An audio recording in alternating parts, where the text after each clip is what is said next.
What is up guys, Speed here, and today I'll be talking about what meta changes and kind of just things we've seen come up in DreamLeague Season 11. This has been a very interesting major because a lot of the meta that I thought was popular has been changed up quite a bit. A lot of the heroes I didn't expect to see at all are being picked. Heroes such as Mirana, Abaddon, just a complete shock to me, honestly. This tournament has been fascinating to watch, and I'm going to be going over a few of these heroes that I think you definitely should be looking into in the future because of either buffs they've received or just ways people have figured out to play them. Now, before we hop into the main content of this video, I just want to let you guys know that you can check out guides just like this one, made by top tier pros, and have over thousands of different options over at gameleap.com. Now, let's get into the main video. First off on the list is Abaddon. Now, this was a hero I've ragged on in the past. I even made a video pretty much saying that I think he definitely needs a buff. Now, he did receive a buff, being 20 damage to his miscoil at level 1, which made it a 120 heal or damage nuke on a 4.5 second cooldown for only 50 mana. Now, as an offlaner, this isn't that big of a deal, right? It could allow you to get CFs, but Abaddon still has all of the same issues as a core that he did in the past, right? You can't farm waves, you don't pressure the lane, you actually lose most lanes, and you don't even pressure towers that well, even with your passive. Overall, you don't do anything particularly well besides purge and keep one unit alive. However, in the support role, this is actually all you really need from Abaddon. The hero provides a very substantial heal. 120 healing every 4.5 seconds for 50 mana is incredible. Also, the reason why it's so good is because you can easily deny yourself. Many times supports after using all their mana or HP would have to run to the towers. That would take quite a bit of time to deny themselves. Abaddon, however, can just use his Q, which means he can trade up until the last possible second or just reliably deny himself in the jungle. This hero has a lot of options, especially considering at level 2, with your shield and your heal, you have a 230 health swing, or heal I should say, basically combining the two. It's very, very impressive and hard to lane against. Next up on the list is Witch Doctor. Now, Witch Doctor recently received a few changes, not necessarily in the recent patch, but overall, what happened to Witch Doctor was that his Maledict, quite a few patches ago when he was one of the most popular heroes in Dota, had his Maledict cooldown upped to 50 seconds to level 1. It was very hard to use, very frustrating. Even at level 2 is 40 seconds, just a super long cooldown spell. However, that got reverted and now is only a 30 second cooldown at level 1, a 26 at level 2. So this spell is a lot better. It's one of the best laning spells in the game. It's even one of the best mid-game spells in the game, and it counters a large majority of these strength offlaners that we've seen in the past. Witch Doctor also, as a support, has the ability to solo kill almost any carry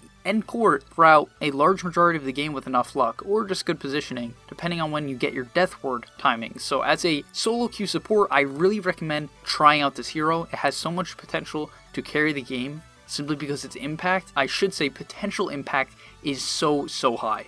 Next up on the list is actually Death Prophet, and this is a hero I've been speculating for a while would become popular. This is one of the heroes on the list where I definitely am not shocked it's popular. In fact, I almost expected this. It has received multiple buffs in the recent patches, pretty much just making everything a little bit better. Its Q's mana cost in particular got reduced by 20 in the recent patch, and this is a big deal because it allows you to secure CS in the early game, which is great for mid laners. They want to be able to use their nukes to secure range creeps, melee creeps, and harass the enemy mid laner. It's just a great change. In addition, 5-manning has become very popular. People are going for very heavy early game timings, and they love to have these mid laners that can roam around the map, pressure the side lanes, and then take an objective. Death Prophet is extremely good at this. She typically does okay in every single lane. I don't know too many that she actually really struggles in. And then with those levels, can easily pressure the side lanes, right? A core that's level 6 to a Death Prophet that's level 9 stands no chance, and supports stand no chance. It's one of those heroes similar to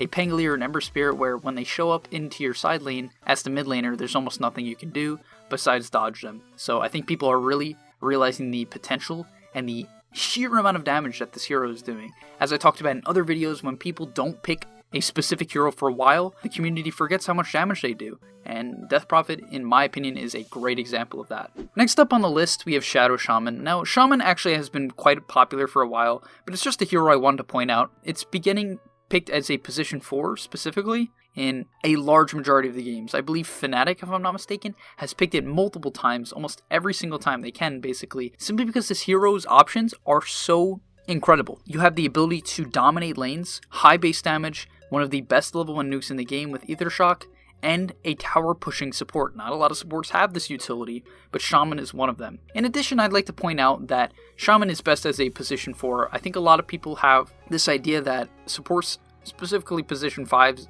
are fine if they are just like have a control spell, but the problem with Shaman as a 5 is often you need an Aether Lens to really use his spells, otherwise they just get cancelled and you get bursted. So I think a lot of pros would agree with this, but you need to run Shaman as a 4, simply because he can farm the map well, he can push in lanes, he can pretty much solo carry at actually some points in the game with Ags and Refresher, and he really needs an Aether Lens to properly use his spells in the early and mid game.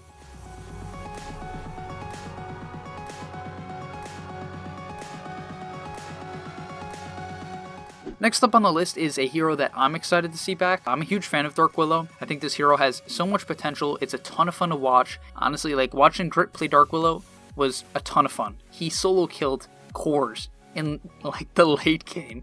This hero is a menace to everyone at every stage of the game. Right, there are specific heroes that counter Dark Willow very hard. In my opinion, one of them would be Pugna. But what I'd like to say about this hero is that I think people forgot about its prowess, like its sheer potential. It has a root, a stun, an ultimate that is basically a stun, whatever you'd call it, a fear, and the ability to become invulnerable and solo kill people. You have so many options. This hero is incredible. Not only that, it lanes very well with a lot of the strength offlaners we've been seeing. Lanes very well with a hero like Doom, lanes well with Ursa. A lot of these meta heroes that just want to run at people in lane, it pairs very well with, as it needs a tank, right? Dark Willow in the early laning stage wants a tank so that it can abuse its low base attack time, and its Bramble Maze that recently got buffed to make it a good laning spell once again.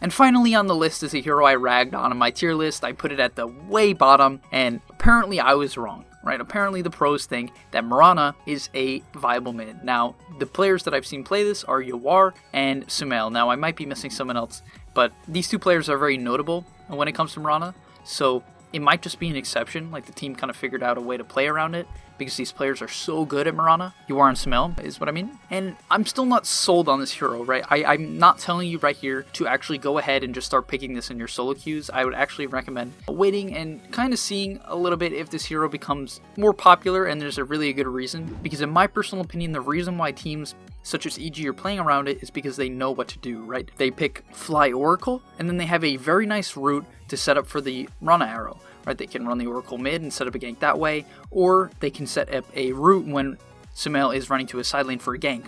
He has very nice setup options basically every time he plays Mirana, and I think that makes the hero significantly better. However, in your pubs, this just might not be the case, and you're going to waste your time trying to run to the side lanes. You're going to have a lot less kill potential, or at least alone, than a hero like Ember or Pango. You know, you could commit all your leap charges, but then you're basically useless until they come up. So I wouldn't recommend this hero, but I think you guys should definitely keep your eye out for Mirana, see how much people are playing it, and then maybe if you're a very confident Mirana player, or you're in a team setting, try it out with a hero such as Oracle or Clockwork, one of these great lockdown heroes that will keep people in place for you.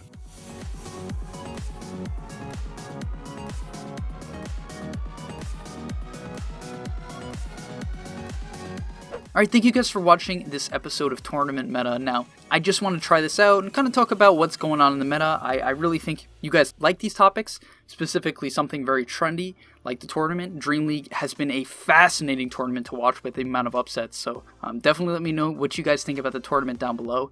I mean, it's been absolutely fantastic to watch. Great performances from a lot of the underdog teams that have been just refreshing in a sense. Not seeing like a team like VP and Liquid lose, it's kind of nice. You know, seeing them dominate it's great, right? They're such amazing teams and they're amazing to watch, right? It's beautiful Dota, but seeing the underdog come up, take them down, it's nice. It's nice. I think we all can admit that. But thank you guys for watching. If you enjoyed or learned anything about Dota at all, please do like and subscribe to help the channel grow, and I'll see you guys in the next episode.